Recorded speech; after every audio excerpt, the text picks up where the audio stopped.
स्वागत है दोस्तों एक ऐसे सफर पर जो इंसानी इतिहास की सबसे बड़ी उपलब्धियों में से एक है।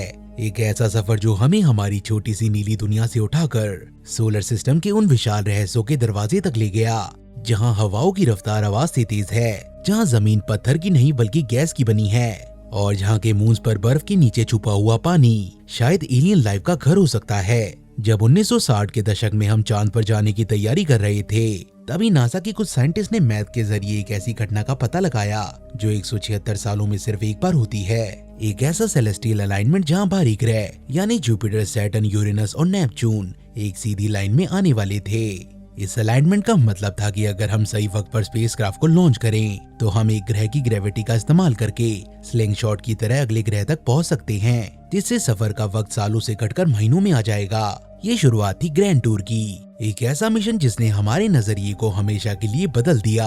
आज के इस गहरे और डिटेल एपिसोड में हम नासा के 4 सबसे महत्वपूर्ण मिशन वॉयेजर, गैलीलियो, कैसिनी और जूनो की कहानी सुनेंगे, उनकी मुश्किलों को समझेंगे और उन डिस्कवरीज को देखेंगे जिन्होंने हमें ये सोचने पर मजबूर कर दिया कि क्या हम इस ब्रह्मांड में अकेले हैं। अपनी सीट बेल्ट बांध लीजिए क्योंकि ये सफर लंबा, खतरनाक और रोमांच से भरपूर होने वाला है।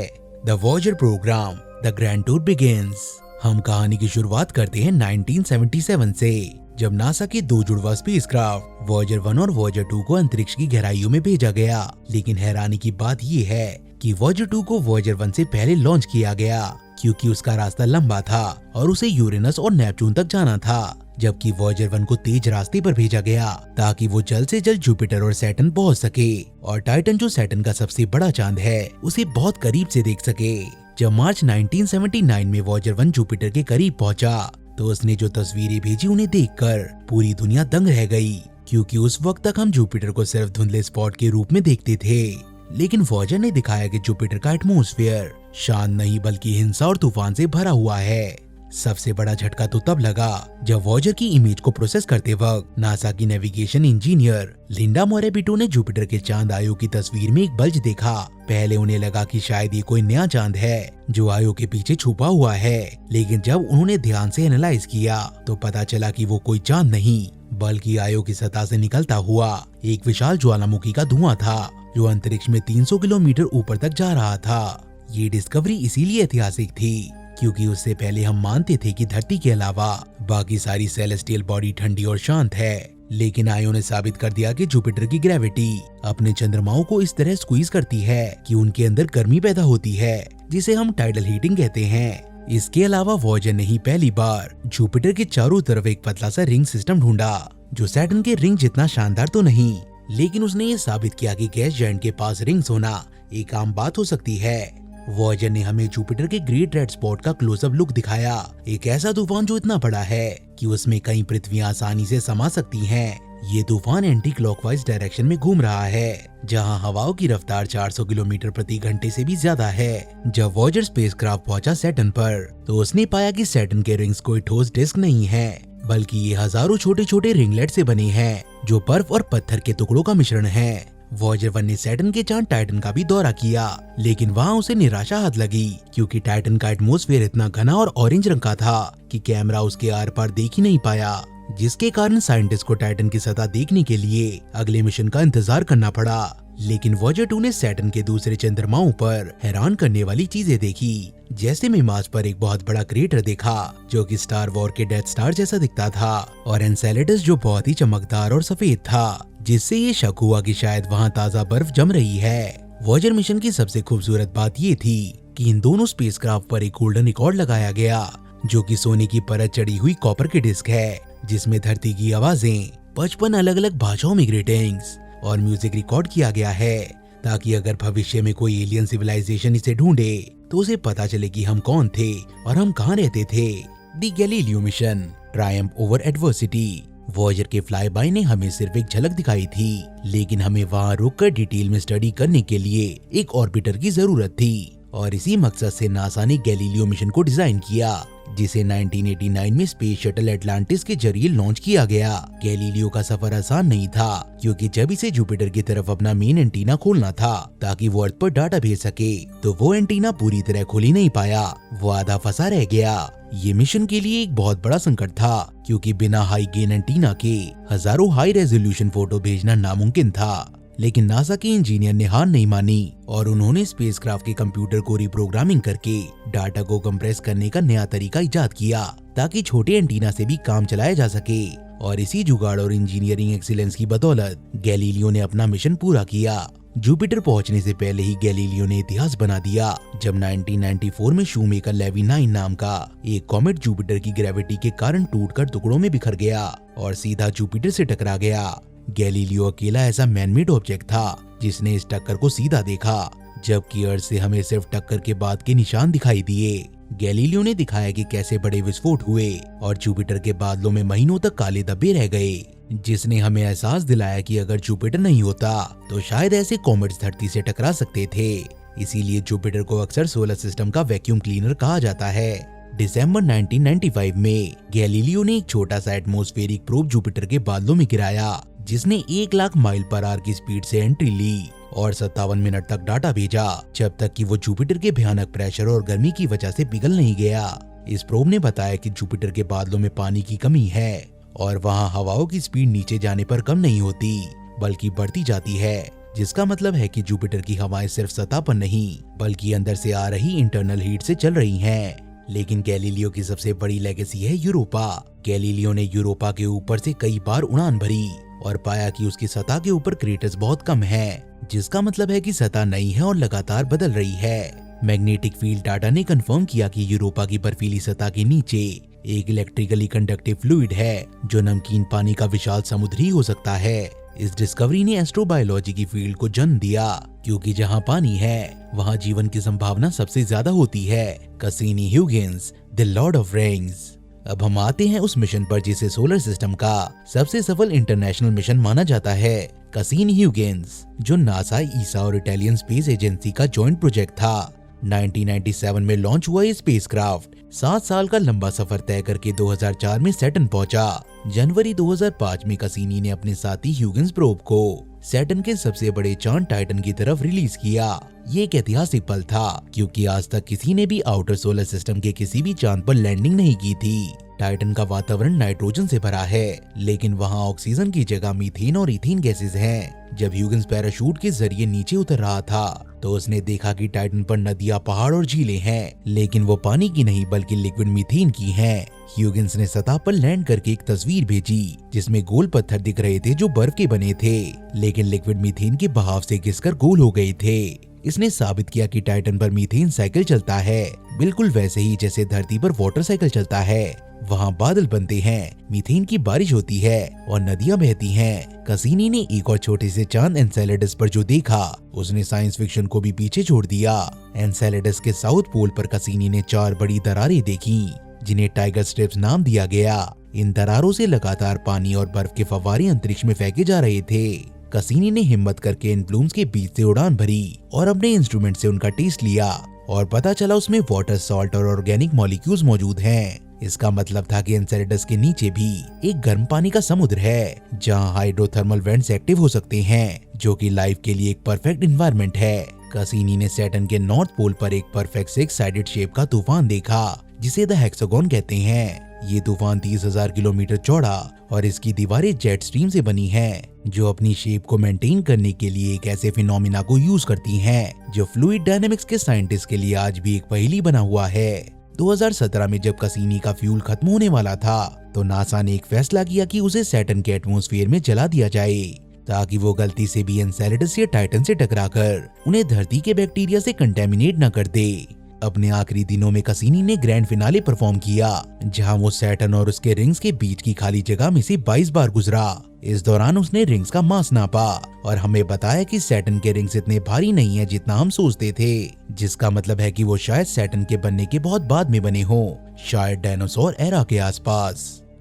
Juno, piercing the heart of Jupiter. जहां गैलीलियो और कैसिनी न्यूक्लियर पावर पर चलते थे, वहीं 2011 में लॉन्च हुआ जूनो मिशन पहला ऐसा स्पेसक्राफ्ट बना जो इतनी दूर होने के बावजूद सोलर पावर पर चलता है। इसके लिए जूनो के पास 3 बड़े सोलर पैनल्स हैं जो उसे एक विंडमिल जैसा लुक देते हैं। जूनो का मकसद जुपिटर की सतह को देखना नहीं बल्कि उसके अंदर झांकना था। जुपिटर के आसपास रेडिएशन इतना ज्यादा है कि कोई भी नॉर्मल इलेक्ट्रॉनिक्स वहां कुछ ही मिनटों में फ्राई हो जाएंगे।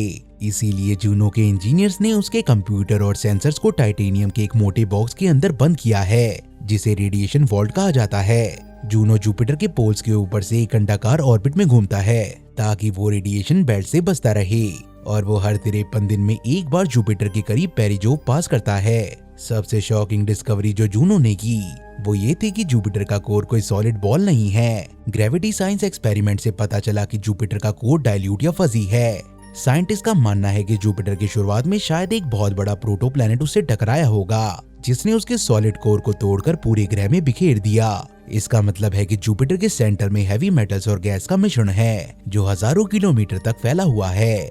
जूनो ने जुपिटर के मैग्नेटिक फील्ड का सबसे डिटेल मैप बनाया और एक अजीब जगह ढूंढी जिसे ग्रेट ब्लू स्पॉट कहा गया। ये रेड स्पॉट से अलग है और मैग्नेटिक मैप पर ब्लू दिखता है। ये वो जगह है जहां मैग्नेटिक फील्ड इनविजिबल तरीके से चेंज हो रही है। इसके अलावा पोल्स पर जूनो ने साइक्लोन्स का एक परफेक्ट ज्योमेट्रिक डांस देखा। नॉर्थ पोल पर 8 साइक्लोन्स एक सेंट्रल साइक्लोन के चारों तरफ घूम रहे थे और साउथ पोल पर 5।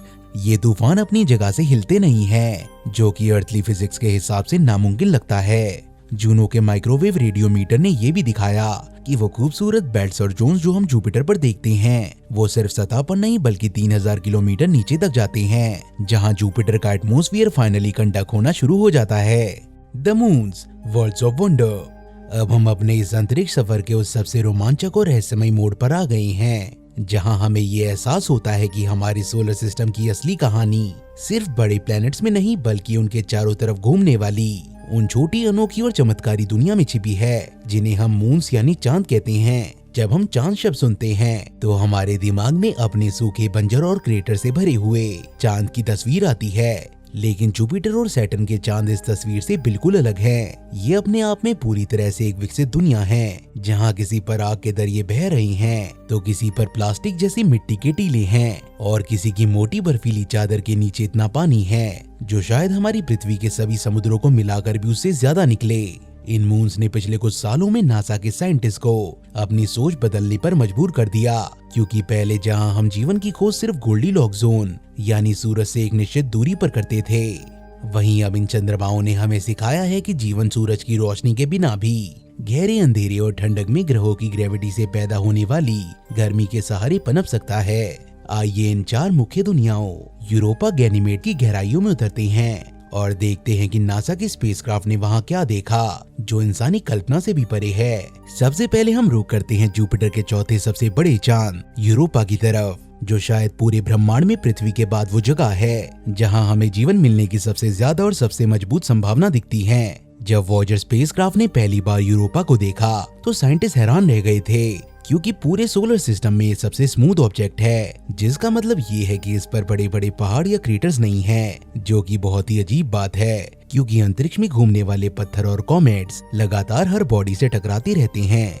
यूरोपा की सतह पर क्रेटर्स का ना होना ये साबित करता है कि इसकी सतह यंग है और लगातार बदल रही है, लेकिन यूरोपा का असली राज उसकी सतह पर नहीं बल्कि उसके नीचे है। नासा के साइंटिस्ट का मानना है कि यूरोपा की 15 से 25 किलोमीटर मोटी बर्फ के नीचे एक विशाल खारे पानी का समुद्र मौजूद है जो लगभग 60 से 150 किलोमीटर गहरा हो सकता है। अगर आप इस गहराई का अंदाजा लगाएं तो पाएंगे कि यूरोपा जो साइज में हमारे चांद से थोड़ा ही छोटा है, उसके पास हमारी पृथ्वी के सारे समुद्रों से दुगने से ज्यादा पानी है। सवाल ये उठता है कि सूरज से इतनी दूर जहां तापमान -170 डिग्री सेल्सियस रहता है, वहां पानी लिक्विड कैसे रह सकता है? इसका जवाब है टाइडल फ्लेक्सिंग। जब यूरोपा जुपिटर के चारों तरफ घूमता है तो जुपिटर की भयानक ग्रेविटी और उसके दूसरे चांद जैसे आयो और गैनीमेड का खिंचाव यूरोपा को रबर बॉल की तरह स्क्वीज करता है, जिसकी वजह से उसके पथरीले कोर में घर्षण पैदा होती है और यही गर्मी उस बर्फ को पिघलाकर नीचे समुद्र बनाए रखती है। यूरोपा से आगे बढ़ते हुए हम पहुंचते हैं गैनीमेड पर, जो ना सिर्फ जुपिटर का बल्कि पूरे सोलर सिस्टम का सबसे बड़ा चांद है, इतना बड़ा कि ये साइज में मरकरी से भी विशाल है। और अगर ये जुपिटर के बजाय सूरज का चक्कर लगाता तो हम इसे बेशक एक प्लेनेट का दर्जा दे देते। ये पूरे ब्रह्मांड में मिला अकेला ऐसा चांद है जिसके पास अपना खुद का मैग्नेटिक फील्ड है, जो कि एक बहुत ही दुर्लभ घटना है। दोस्तों, जब हम नासा के मिशन जैसे वॉयेजर, गैलीलियो, कैसिनी और जूनो की कहानी देखते हैं तो हमें एहसास होता है कि हम इंसान कितने जिज्ञासु और साहसी हैं। हमने अपनी आंखें वहां भेजी जहां सूरज सिर्फ एक टिमटिमाते हुए तारे जैसा दिखता है। हमने तूफान के बीच से रास्ते बनाए, एसिड के बादलों में डुबकी लगाई और बर्फ के नीचे छिपे हुए समुद्रों को ढूंढ निकाला। लेकिन क्या ये सफर खत्म हो गया है? बिल्कुल भी नहीं। यूरोपा क्लिपर मिशन लॉन्च होने के लिए तैयार है, जो यूरोपा के चारों तरफ चक्कर लगाएगा और उसके प्लूम से सैंपल लेने की कोशिश करेगा, ताकि हम ये जान सके कि क्या वो समुद्र हैबिटेबल है भी या नहीं। और टाइटन पर हम भेज रहे हैं ड्रैगन फ्लाई को, एक न्यूक्लियर पावर ड्रोन जो टाइटन के ड्यून्स पर उड़ेगा और वहाँ की मिट्टी और हवा को टेस्ट करके जीवन के साइन ढूंढेगा। वॉयेजर 1 अब सोलर सिस्टम के बाहर निकल चुका है और इंटरस्टेलर स्पेस में तैर रहा है, और शायद ये करोड़ों साल तक चलता रहेगा, हमारी आवाजें और हमारी कहानियां लेकर। इन डिस्कवरीज ने हमें एक बात सिखाई है कि यूनिवर्स वियर्ड, कॉम्प्लेक्स और संभावनाओं से भरा हुआ है। जुपिटर और सैटर्न सिर्फ गैस के गोले नहीं, वो अपने आप में एक मिनी सोलर सिस्टम है, जहाँ हर चांद की अपनी एक अलग दुनिया है, अपनी अलग कहानी है। क्या पता शायद आज से कुछ सालों बाद जब यूरोपा क्लिपर या ड्रैगन फ्लाई अपना डाटा भेजें तो हमें वो खबर मिले जिसका इंतजार हम सदियों से कर रहे हैं। तब तक के लिए अंतरिक्ष की ओर देखते रहिए और सवाल पूछते रहिए। अगर आपको ये डिटेल डॉक्यूमेंट्री स्टाइल वीडियो पसंद आया और अगर आप चाहते हैं कि हम फ्यूचर मिशन जैसे यूरोपा क्लिपर पर एक वीडियो बनाएं, तो कमेंट सेक्शन में एक्सप्लोर मोर लिखना ना भूलें। साथ ही साथ इस वीडियो को लाइक करें और अपने दोस्तों के साथ शेयर करें। और हाँ, हमारे चैनल को सब्सक्राइब करना मत भूलना, ताकि साइंस का ये सफर चलता रहे। I'll see you in the next one.